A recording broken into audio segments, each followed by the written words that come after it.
Hello, hello, hello, Facebook friends and family. Welcome to Wings of Wisdom. I have with me Mr. Leroy McClure Jr.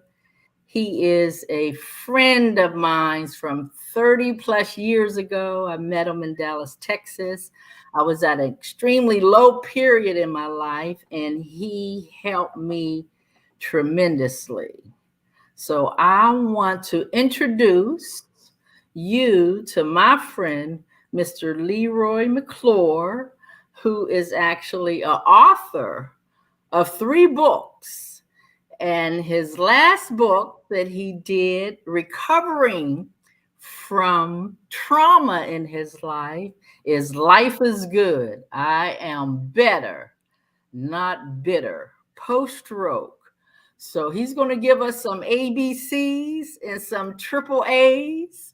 And I just want him to give us a brief bio. He done a lot in his past years, and even now he is doing so much. So I'm grateful to embrace him and bring him to Wings of Wisdom on Wednesdays to the virtual viewers and the listening audience. So, Mr. Leroy McClure Jr., I would love for you to speak to Virginia's virtual viewers and give them a little backdrop of your history and what you're actually doing now.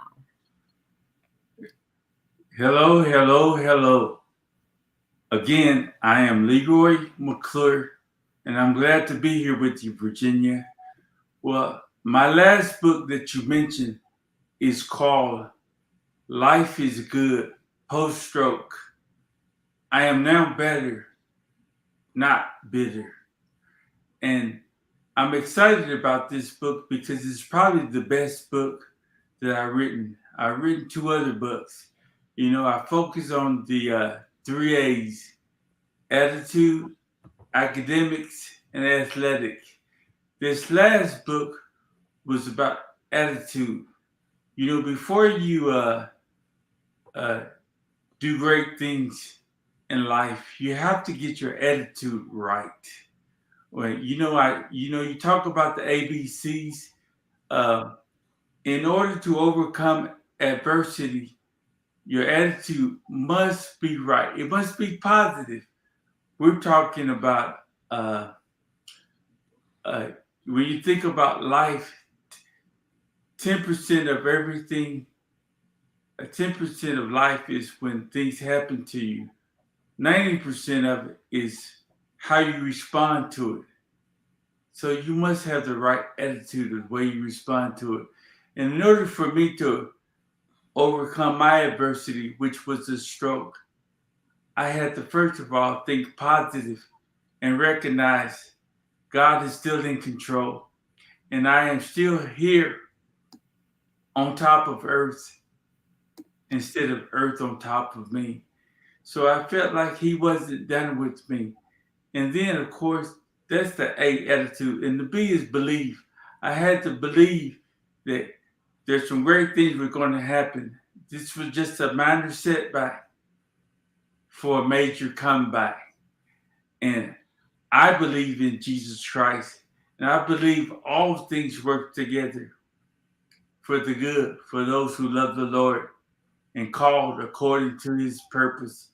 And then the C, you have to carry your load, your own load. If you're going to do great things, it's not going to be given to you. You have to put in the work. In the beginning, when I had a stroke, for 3 months, I couldn't walk. I had to learn how to walk again. I mean, literally, I could not walk. My left side was impaired. Um, I had difficulty with speech, and it's been 2 years, 2.5 years now. Now I have walked, taken over 4 million steps. So my left side has gotten much stronger, and I am a better person now than I was prior to my stroke. And I talk about that in my book. And and again, it's called Life is Good. post stroke. I am now better, not bitter. Now that's the A part, the academic. Now uh, I said academic. I mean attitude, academic, athletic. Academic. I have a book out there called "Why Sammy Still Can't Read." I'm very proud of that book because I went to college and you're supposed to get your degree and get your education and get your job and all of that. And I did all of that, but my life was not fulfilled.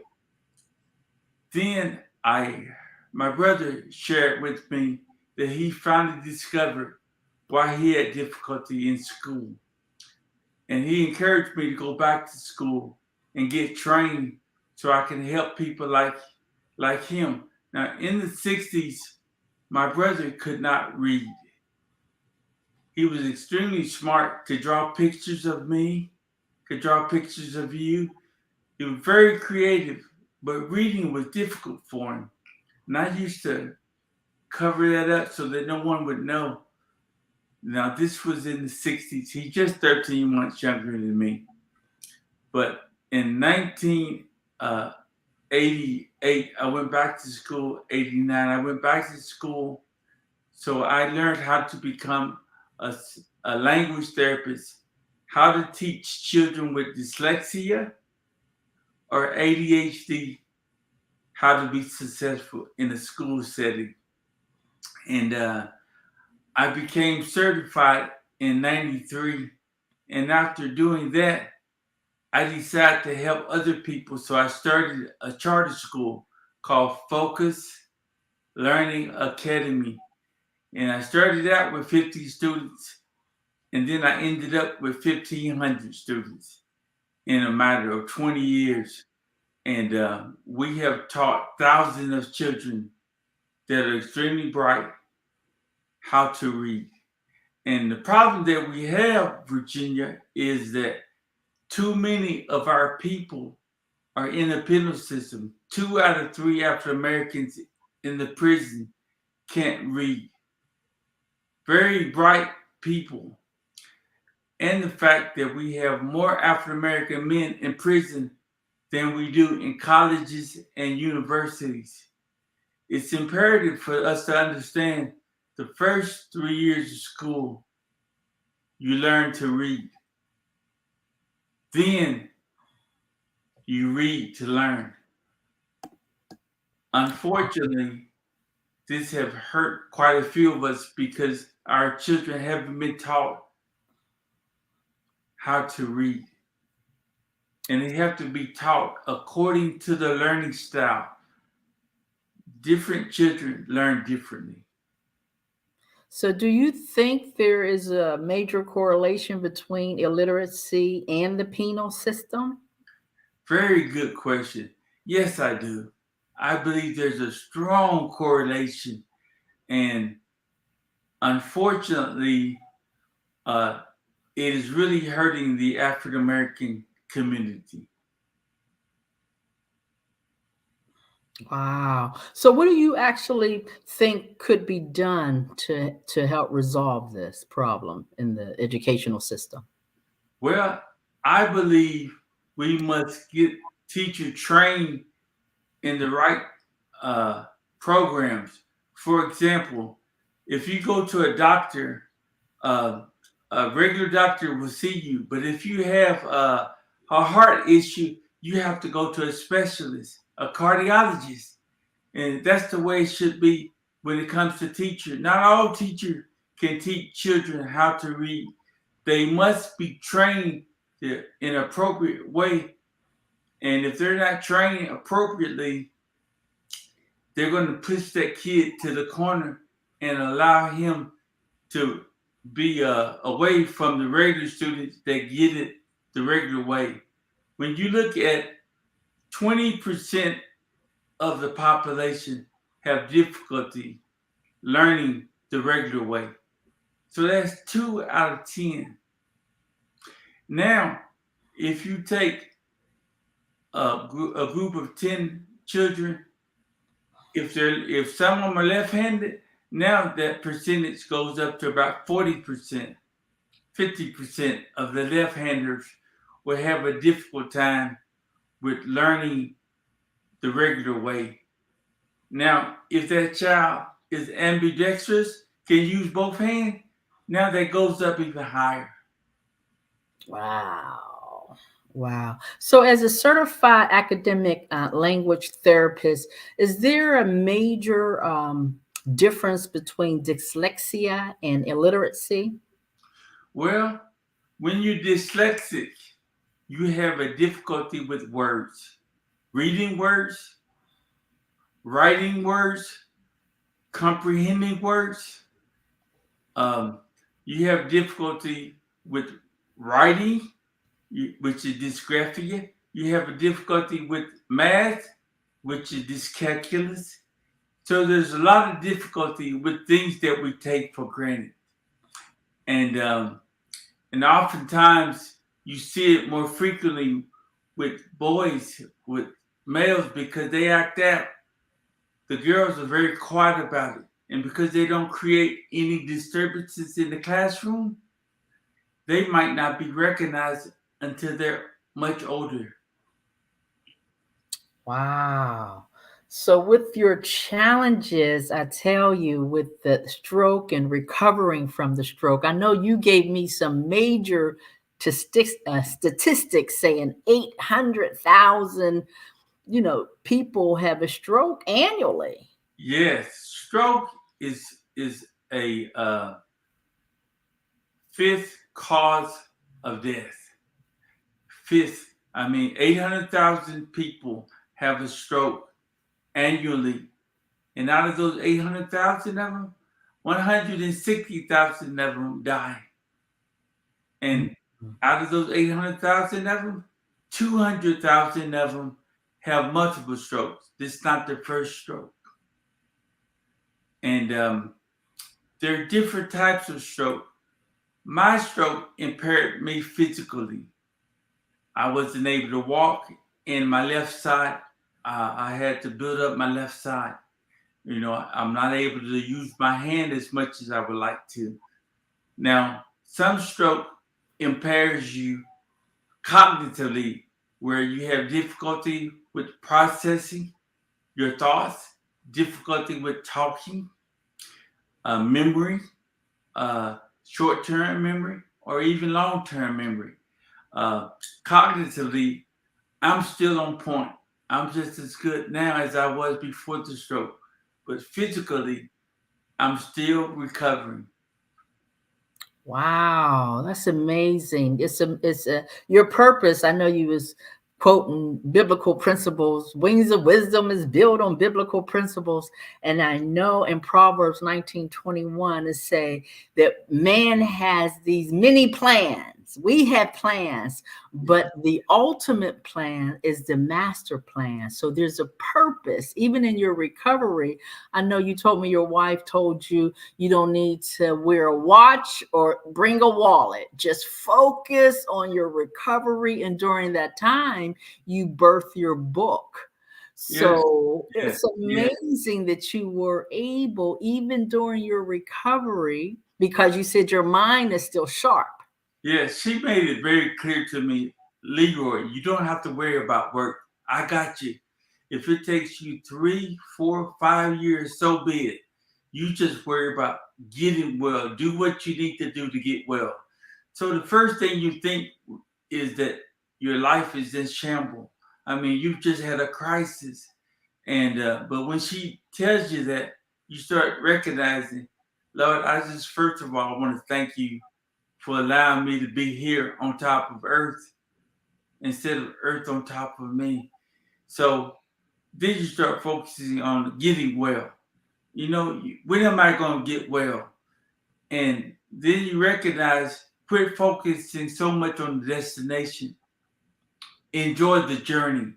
When I say enjoy the journey, what I mean is, since I'm here, since I was in rehab, why don't I help other people to get well? And Proverbs 11:25 says, a generous man will prosper, And whoever refresh others will be refreshed. So I decided to encourage other people, speak to everybody, create a positive environment. And as I start watching people getting better, I started getting better. And next thing you know, 2.5 years later, it was time for me to leave. I didn't even want to go because I was having such a great time seeing so many other people recover. Wow. You told me that when you were doing your recovery, you said I just wanted to learn how to be the best patient that I could be. Yes, that was critical. When my wife made it very clear, Leroy, you don't have to worry about working. You know, she took over our business, her and my daughter took over our business. And so all I needed to do was focus on me. This was the first time I've ever really focused on me because I'm always in the position where I want to serve and help other people. This was a time when I had to really think about something that I don't like to do, which is be selfish. Be selfish in getting well. So, in order for me to get well, I made sure all my therapists, my counselors, I made sure they knew that I was going to be the best patient that I could be. And I would go in at 9 o'clock and I would be there till 2 o'clock. I was doing 5 hours of therapy Monday through Friday for 2 years, 1 month, and 18 days. Wow. And you said that you needed to kind of slow down because life was moving speedily, in your car, but from a wheelchair, it was extremely slow. And you just wanted to just take one step. And now you've taken almost 5 million steps since your trauma. Yeah, Virginia, there comes a time when you need to slow down. Everybody's going 100 miles per hour in life, you know, and sometimes you think you're slowing down. Sometimes you think you really have surrendered all to the Lord, but but you haven't. And this was the time when I was forced to slow down. And once I slowed down, I recognized I was enjoying life more because I'm able to stay at home and spend time with my wife. I've been married at the time and I had a stroke for 25 years, and I've had a pretty good marriage for 25 years. Now, the last 2.5, 3 years, it's been even better. And and I could drive. I had to learn how to drive again. And I Uber my wife all over the Metroplex. And and I could drive by myself, but I choose not to right now because I'm enjoying life. When I say I'm enjoying life, if I was driving by myself, I would be in the car gone all the time, like before my stroke. So I'm going to enjoy this time doing things with my wife as I continue to recover. And that way, uh, staying home for 2 or 3 hours watching a movie or just having Bible study, devotion with her. That is so meaningful. When I was the CEO and founder of my company, I was all over the place. I was building. But now I don't care about that anymore. I just want to focus on building my family, improving my relationship with my wife and my 4 children and my 8 grandchildren. That's what life is really all about. Yes, you've accomplished so much. Certified academic language therapist, charter school CEO, former of Focus. Always say, I love the acronym, follow one course until successful. Author of several books, and now a recovering stroke individual that you are really helping others that you can continue life post stroke. You're better and you're not bitter. Yes, yes. Now, Virginia. The goal is to share with people how to overcome adversity. And my adversity happened to have been stroke. But some people have lost jobs. Some people have had death in the family. Some people have had heart attacks. There are different types of adversity. And I have overcome an adversity, and I can share with others how they can overcome adversity. Yes. Man has a plan, but Proverbs 19:21, the master has his plan, and that plan is the plan that always stands. And Virginia, I forgot to share with you the third book. My third book is called The Shot Doctor. I was an outstanding basketball player in college, small college, and I taught my son how to be one of the best players in the country. In 2015, he came out of high school and he had over 100 scholarship offers. His name is King McClure. And King ended up going to Baylor University here right outside of Dallas, Texas in Waco. And now he's a ESPN sports analyst. He called college basketball games, and he's doing well. But I enjoy talking about that because it took a whole lot of work. And when King first year at Baylor, he was diagnosed with a heart disease. And so they said he would never play the game of basketball again when he was a freshman. But after going to several doctors and ended up at the Mayo Clinic, he had heart surgery and he had an ICD, an implantable cardio defibrillator, implanted next to his heart. That allowed him to play basketball again. And he played 4 years there at Baylor with kind of like a pacemaker. It's a cousin of a pacemaker, an ICD inside. He was the only player in the country to play Division I sports with an ICD inside of him. And so those are the three books: AAA, Attitude, Academics, and Athletics. The attitude is life is good. Post-stroke, I'm now better, not bitter. Academic is why Sammy still can't read. And oh yeah, Sammy just happens to be the name of my brother.